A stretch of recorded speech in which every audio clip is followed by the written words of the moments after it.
In this video today I'm going to compare the How to Train Your Dragon trilogy from DreamWorks to The Shining and Doctor Sleep, which are both based on Stephen King work.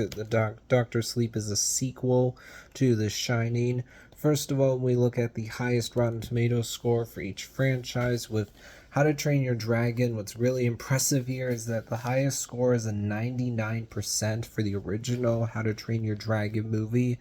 When it comes to the Shining franchise, Shining, the first film, has the highest score of 83%, which is still really good score for sure. That's still certified fresh by 8%, but of course it's lower than How to Train Your Dragon, so How to Train Your Dragon wins this round.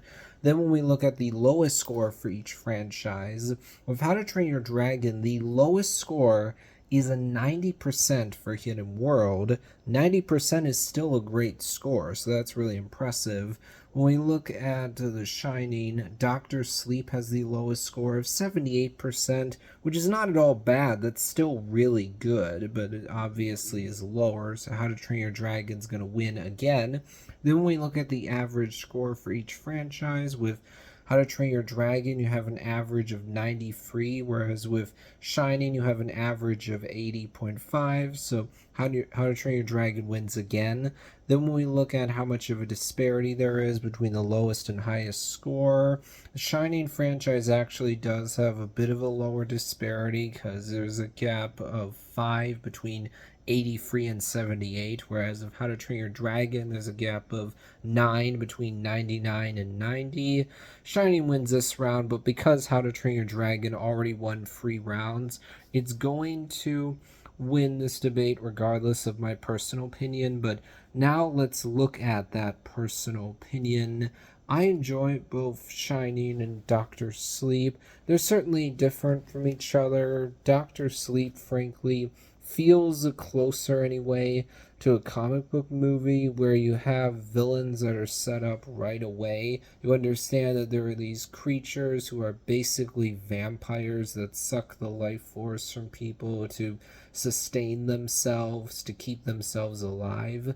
The people who have this gift of the Shining are the heroes that are able to stop them. We meet a grown-up Danny, played by Ewan McGregor. This guy was just a kid in Shining, now he's actually an adult, and we see Danny actually confronting trauma from his past, plus he and this girl end up teaming up in order to stop the vampires. With Shining, right away, the movie does a good job of setting up tension, making you feel uneasy. With the score especially, you get this feeling that something about this isn't right. Something here feels wrong, feels off. And once you get to the hotel, you feel that even more, where you're just wondering, when are things going to go wrong? Because you can just feel that this is going to get bad. Not only is this family stuck in this isolated location because of a storm, they're cut off from the rest of the world, and also Jack Nicholson's character just gets crazier as the movie goes on, and then by the end of the movie things get really bad. But fortunately, the wife and son actually both manage to escape from the hotel. Admittedly, I will say I don't like that in Shining you have this African American guy. We see him trying to get back to the hotel. He puts effort to get back, but then when he actually does get back, he's literally killed by Jack Nicholson's character within just minutes of getting there. So we as the audience are feeling, oh, okay, well, all that time we spent watching him trying to get back to the hotel, it didn't mean anything. It was all for nothing because he arrives and then just dies very quickly. So, oh, we really didn't need to have all those scenes of him trying to get back to the hotel. It didn't end up mattering or amounting to anything.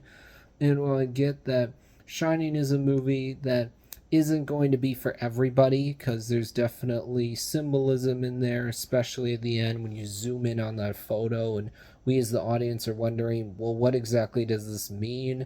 The movie's certainly more cerebral, but overall I enjoy it. When I look at How to Train Your Dragon, I think Those first two movies are really good. I like that with the first film, you see there's conflict between Stoic and Hiccup. You get where both of them are coming from. I like the way the movie looks. John Powell did a great job with the score of creating memorable pieces of score. Like, for example, This Is Burke, Test Drive, Coming Back Around, Forbidden Friendship, Romantic Flight. Those are all really well done. The second film has great score as well. Plus, you have that new song, We Go Where No One Goes. Whenever we see Hiccup and Toothless flying, it's just beautiful and majestic. I like how we see in the sequel, second film, that Hiccup has improved his gear. He now has this cool fire sword, and we see how his flight suit is more advanced than it was previously. Him and Toothless work better together.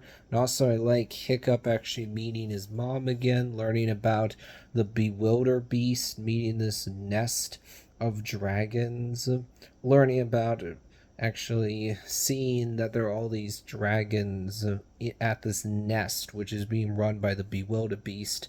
I will say, with How to Train Your Dragon 2, the villain Drago Bloodfist is not the most interesting character in the movie. There's really not a lot to him. He's pretty one-dimensional. So when I think about what I enjoy about that movie, I'm not really thinking about Drago. It's like, oh yeah, Drago's the villain. He's good enough for what the movie needs, but not really much more to it than that. When it comes to How to Train Your Dragon: The Hidden World, this is a movie that again is a 90% of Rotten Tomatoes. A lot of people really follows a good conclusion of the trilogy. I don't agree with that. I actually found it to be an incredibly disappointing end to the trilogy that just makes me feel sad. Why is that?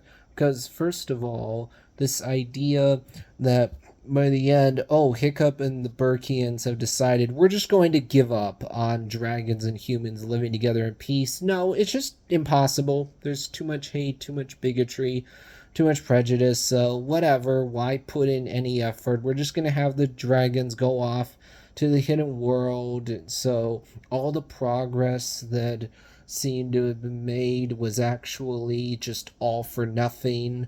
All that effort we put in to have humans and dragons live together, whatever, none of it amounted to anything. I don't like that at all because, first of all, even within the movie How to Train Your Dragon: The Hidden World itself, remember earlier on when our main villain Grimmel the Grizzly is talking to these other warlords, one of them flat out says the message of human dragon coexistence is spreading around. So that makes me go, oh, that would indicate that there is good reason for the Burkians to actually fight for dragons and humans living in peace, because this can actually work. And then when you think back to the previous movies, this doesn't feel to me like a good way to wrap things up, because I feel like those movies were building up to Burke spreading the message all around that humans and dragons can live together in harmony.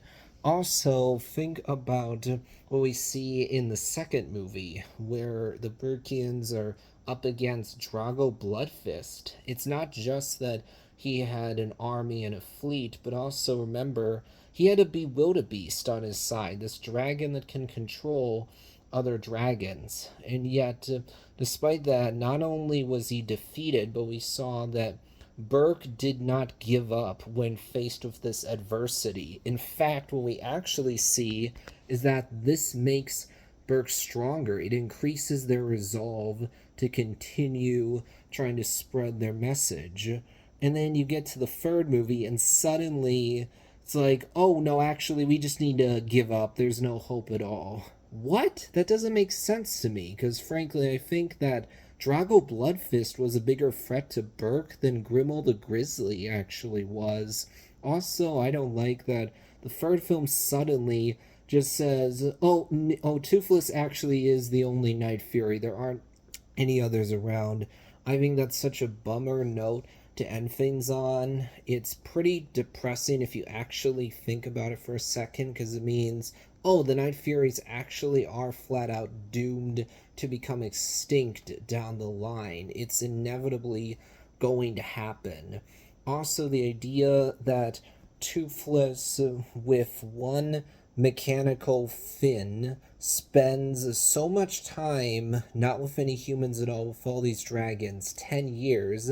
I'm like, what? This makes no sense. Toothless has a mechanical tail fin. That kind of contraption can't just magically keep running fine forever. It needs maintenance. And also the idea that Hiccup waits 10 years to see Toothless again, and the people behind the movie have flat out said, oh yeah, Toothless just completely forgot about Hiccup. What? That is such a sad note to end things on. That, oh, Hiccup and Toothless spent all this time becoming friends, but then Hiccup didn't see Toothless for 10 years, and Toothless actually forgot about him. Also, I feel like Toothless's character suddenly just got dumbed down in the hidden world, where suddenly we're making Toothless out to just be Hiccup's pet. I don't think that was how Toothless was presented in the first two films at all. It felt to me like, oh, Hiccup and Toothless are friends. But then suddenly in Hidden World, you have Hiccup literally playing fetch with Toothless. Like, hey, boy, go get my mechanical leg. And then the way the movie presents the relationship between Toothless and the Light Fury is, oh, Toothless is just overwhelmed by these mating instincts. He feels the call of the wild. It's too strong for him to resist, so he just cannot stop thinking about the Light Fury. I don't like that. And I also think the message of the movie, frankly, gets pretty contradictory. What do I mean by that? Well, the movie's trying to say that Burke needs to set the dragons free because supposedly, according to this movie, they've been keeping the dragons captive or enslaving them. I don't think that was what the first two movies are trying to say at all, and that's suddenly what The Hidden World is trying to say. Here's the thing, the movie's saying that the dragons need to be set free, but what we actually see is, oh, the dragons just go into a cage. What I'm talking about here is that no matter how good the hidden world might look, no matter how big it might be or how well suited it might be for dragons, at the end of the day, it's still a cage. Maybe a very nice looking big cage, but a cage nevertheless. So what we have here is a movie that's trying to say the dragons need to be set free, but what it actually is showing us is, oh, the dragons just go into a different kind of cage. That doesn't make any sense to me at all. And also, this, because the movie becomes even worse when you take into consideration the TV shows, which I actually have seen, like Defenders of Burke, Riders of Burke, as well as Race to the Edge.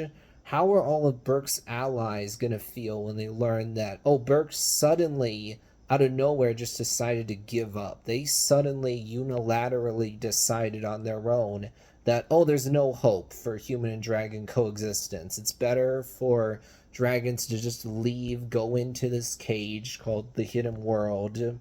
When you think about Burke's allies that we see in those seasons of television, some of which have pretty close bonds with dragons, how are they going to feel when suddenly all the dragons just go away? That sucks a lot. So, man, I do not like the Hidden World at all. I think is a really bummer note to end the trilogy on. It feels to me like the filmmakers here were thinking, well, this is the way the books ended, so we got to end the movies like this, without stopping to think, is this actually the right way to wrap up the trilogy? Does this feel like what the previous movies were setting up? I don't think it does at all. So that's what I mean when I say the movie makes me feel sad, frankly. I know the last scene with Hiccup and Toothless flying again tries to make you feel somewhat happy, but frankly, I'm not feeling any kind of happiness at all when I get to the end of the Hidden World. Just sad that it was all for nothing. that'll be it for now.